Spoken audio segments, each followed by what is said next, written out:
Hola amigos, estamos aquí para iniciar el capítulo 2 de este video de la lucha libre profesional con el tema de las máscaras. ¿Qué nos puede decir, maestro, de esto? Buenas tardes. Bueno, no soy maestro, es mi opinión, mi punto de vista.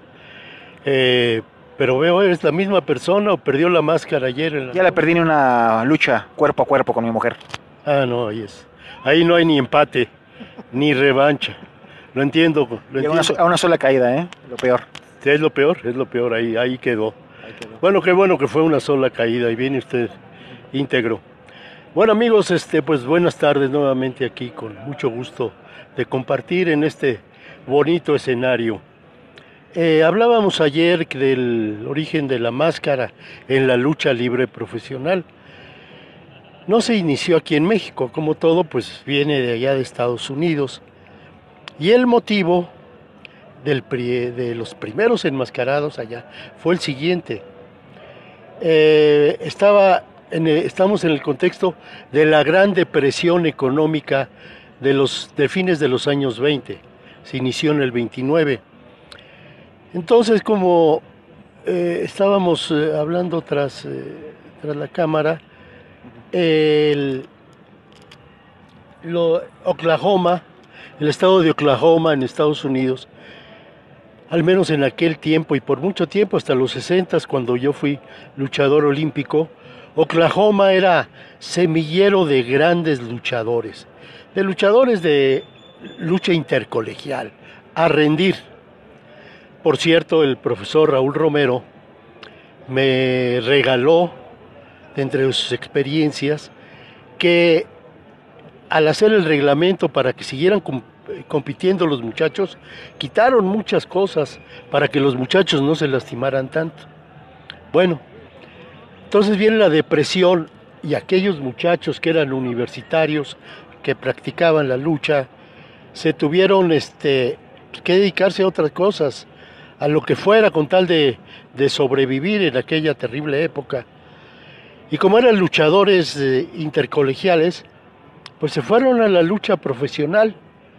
Pero aquí que no suene a desdoro para la lucha, ni mucho menos. A ellos les daba pena que sus familias y sus amigos y sus compañeros universitarios los vieran en un ring profesional. Ese fue el motivo de enmascararse allá en Estados Unidos. Que después vino aquí, ¿no? Después vino aquí. ¿Quién fue el primero que se enmascaró aquí en México? Bueno, fue un luchador norteamericano muy bueno, de los que participaron en la primera función, que fue el Ciclón McKay. Él se hacía nombrar, se puso el nombre sencillo, el enmascarado. Era una máscara negra y probablemente esa sí se la hizo ya el que después siguió haciendo máscaras aquí en México por mucho tiempo, que fue un señor de apellido Martínez. No recuerdo su nombre, pero el hijo sigue, ¿no? Es buen amigo mío. ¿Por qué año fue eso, más o menos, aproximadamente? Pues en los 30s, después le especifico exactamente la fecha. ¿Y de otros enmascarados que hayan secundado esta tradición, en máscaras? Bueno, hay un aspecto muy importante. Lo voy a decir también sin menospreciar a nadie, simplemente es de análisis. Y de verdad, porque todo lo que digo lo puedo sustentar con fotografías, con recortes, etcétera. En aquella primera etapa, que no había tantos enmascarados como ahora, se enmascaraba al que algo le faltaba, no estaba bien, no le llegaba a la gente, pues, y lo enmascaraban. ¿Una falta de personalidad o algo así? Bueno, podrían tener personalidad acá como ciudadanos, pero no llegaban a la gente. El caso más emblemático, con todo mi respeto, y lo he dicho, se ha dicho, fue el Santo. El famoso enmascarado de plata, el que ha sido, desde mi opinión, la máxima figura que ha habido en la lucha libre mexicana. Él ya había intentado pues destacar, incluso antes también lo enmascararon como el murciélago segundo, siguiendo la trayectoria, tratando del murciélago Velázquez, que primero fue enmascarado. Al Santo se le enmascaró ¡prum! Y de ahí arrancó. Le faltaba eso para llegarle a la gente. Así es. El espectáculo, sobre todo en la lucha libre, el público es muy especial. Hay anécdotas, ¿no? Mire, por ejemplo, perdón que hable de mí, pero yo fui anunciador, tanto de box como de lucha, oficial por la Comisión de Box y Lucha.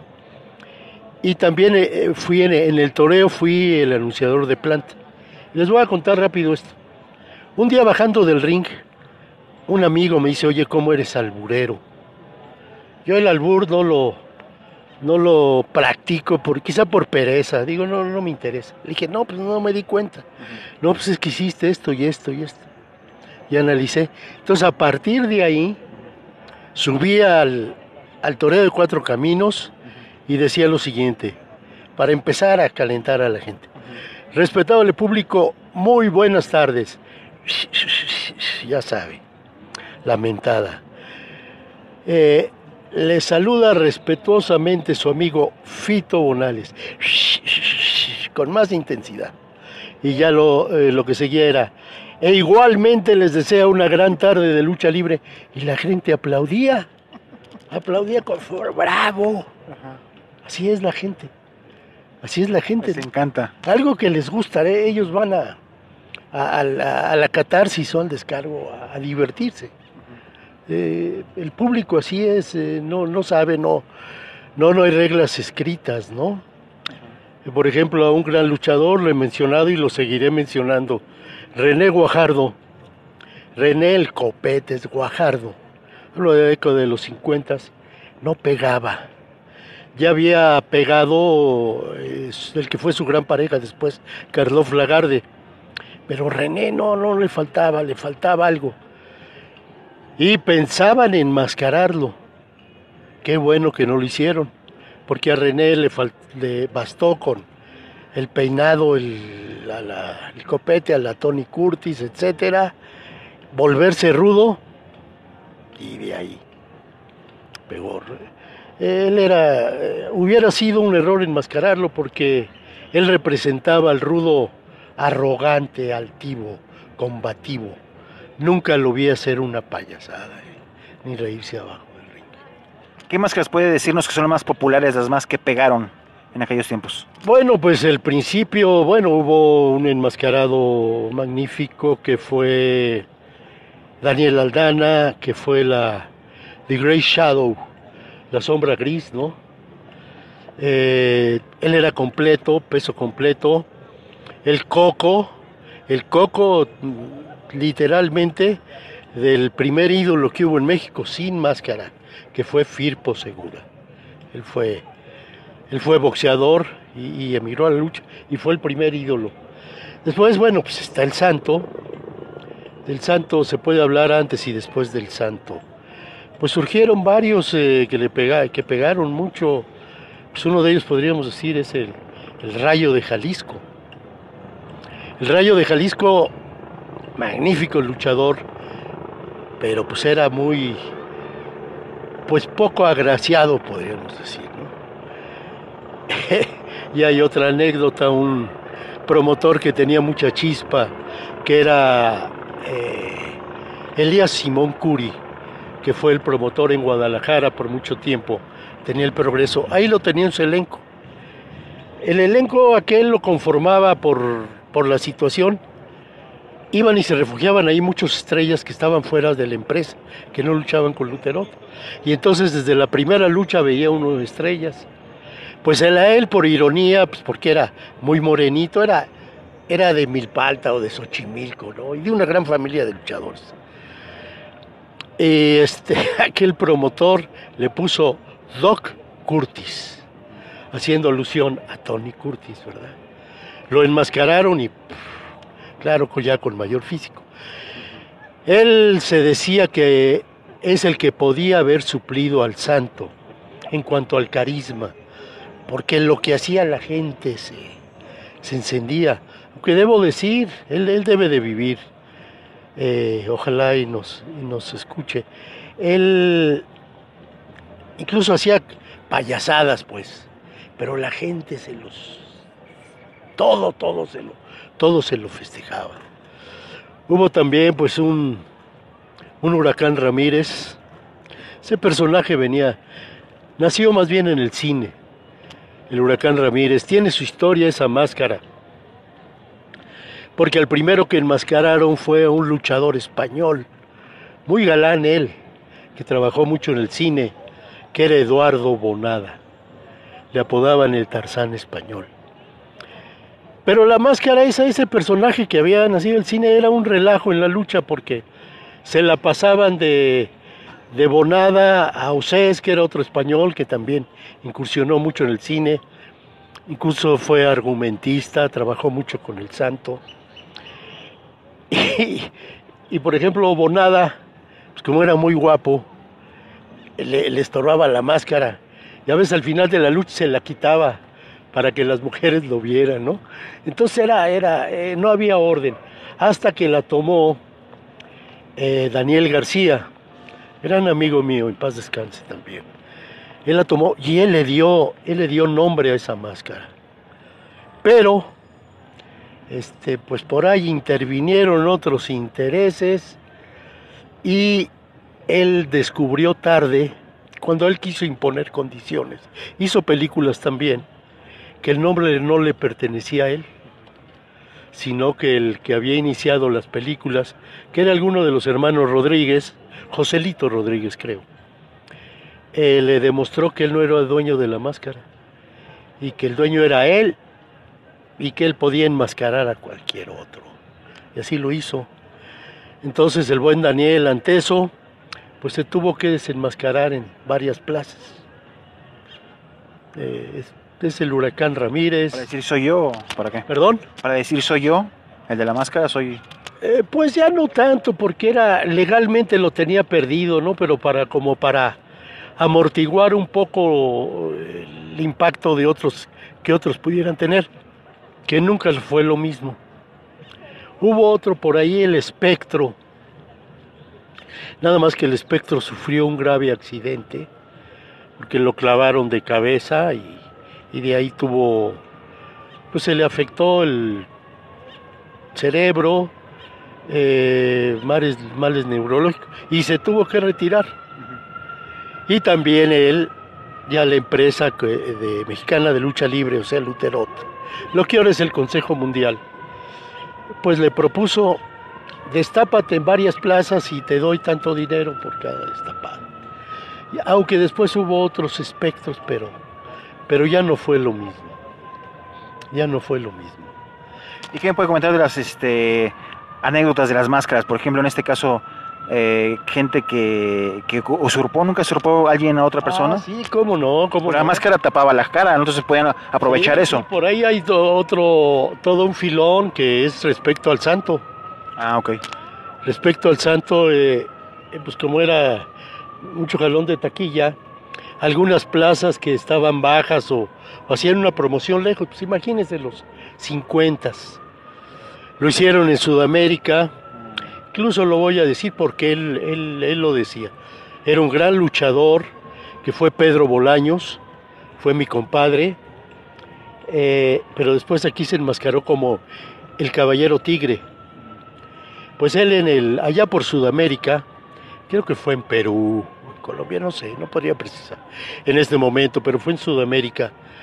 Entonces él suplantó al Santo, porque más o menos daba el físico, y el Santo pues se molestó, ¿no?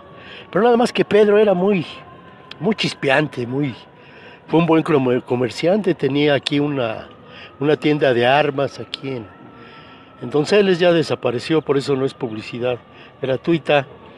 Entonces el santo, que por cierto voy a mencionar, el santo entre el ambiente y los luchadores, se le decía el profesor. Lo que usted decía de la personalidad, él como ciudadano pues parecía un maestro de escuela, un catedrático, con sus lentes y todas esas cuestiones. Entonces, por eso le decían el profesor. Bueno, el profesor le reclamó, ¿no? Oye, Pedro, ¿por qué me andas? Entonces le dijo, Pedro era muy mujeriego, muy mujeriego. Entonces le dijo, ay, profesor, yo como el santo, allá cuando usted vuelva, lo dejé como campeón mundial con todo el sector de damas. Es que lo dejé muy bien. Ya mejor el profesor. Ya se reía ya. Pues sí, ya mejor se rió, ¿no? Conozco un profesor que es así, luego se los platico quién es. ¿Perdón? Que conozco una persona así, que es así, que siempre sale por la tangente y con el chiste y ya sale librado. Ah, sí.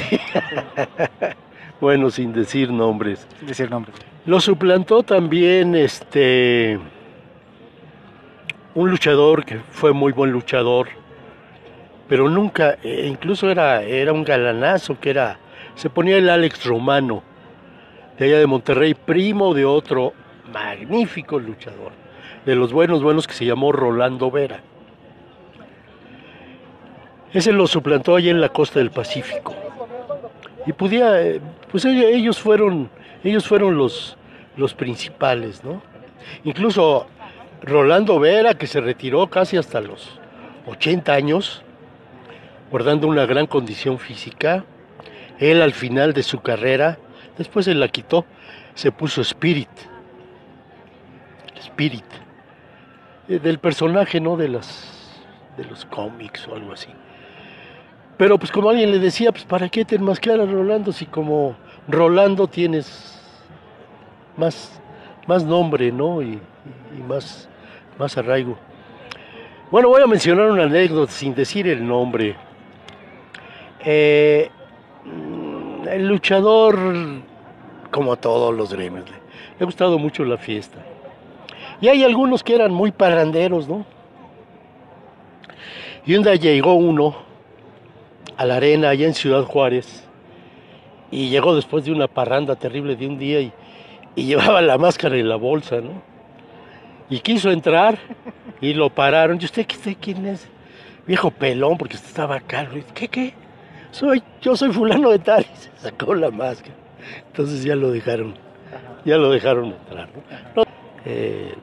En fin, hay muchas cuestiones. Quiero decir también, otra vez mencionando mi trayectoria, se hizo una máscara contra máscara, que fue un entrador, que fue el Huracán Ramírez contra el Enfermero. Yo en ese tiempo redactaba en Box y Lucha. Me gustaba mucho precisamente revisar el pasado. Yo me metía a los archivos y a ver fotos y su historia y artículos y todas esas cuestiones. Entonces ahí encontré una vieja crónica, porque Box y Lucha y hasta la fecha creo que está vendiendo el archivo, estoy interesado en él. Pues hacía reseñas de muchos años atrás. En la actualidad Box y Lucha es la más vieja que existe. Y leí una crónica en la cual entrevistaban al enfermero que venía de Ciudad Juárez. Ir a Ciudad Juárez en ese tiempo era como era un viaje largo, ¿no? Era otra plaza. Y le digo, ¿qué novedades encontraste allá, enfermero? El enfermero era un magnífico luchador, de la escuela de Guadalajara. Un rudo muy técnico, muy conocedor. Y dijo, sí, por cierto, me encontré allá. Es que al huracán Ramírez, pero no le dio importancia. Entonces de ahí se agarraron. Cuando yo publiqué eso, hicieron la rivalidad. Hicieron la máscara contra máscara. Esa se debe a mí. Claro, si yo no gané ni un centavo. Después otra con el del Santo. Con el Santo yo traté mucho a su familia. Me tuvo esa deferencia. Repito, soy muy amigo del hijo mayor. Pues un día estando en su despacho, y va otra anécdota después. Estando en su despacho, Me dice, ¿qué pasa? Y le digo, pues acaban de llegar dos sudamericanos, un peruano que era Tomás Alumi y otro el Tarzán chileno. Llegaron enmascarados. Ah, ¿están aquí? Porque esos me suplantaron, pues uno en Chile y Tomás Alumi creo que en el Perú. Entonces fue a protestar a la empresa. La máscara les duró una semana o dos, porque entonces se interesaron en hacer la lucha, y a uno, no a los dos, a uno, al Tarzán chileno, lo desenmascaró René Guajardo, y el otro rapó a Carlos Lagarde. Esa lucha también se debió a mí, pero pues yo no gané un centavo, ¿no? Nada más por... Amor al arte. Pues no, comentando con el profesor, ¿no? Comentando con el profesor, y así hay muchas anécdotas. Oiga, ¿y qué nos puede comentar para el próximo, ya para terminar, para el próximo capítulo?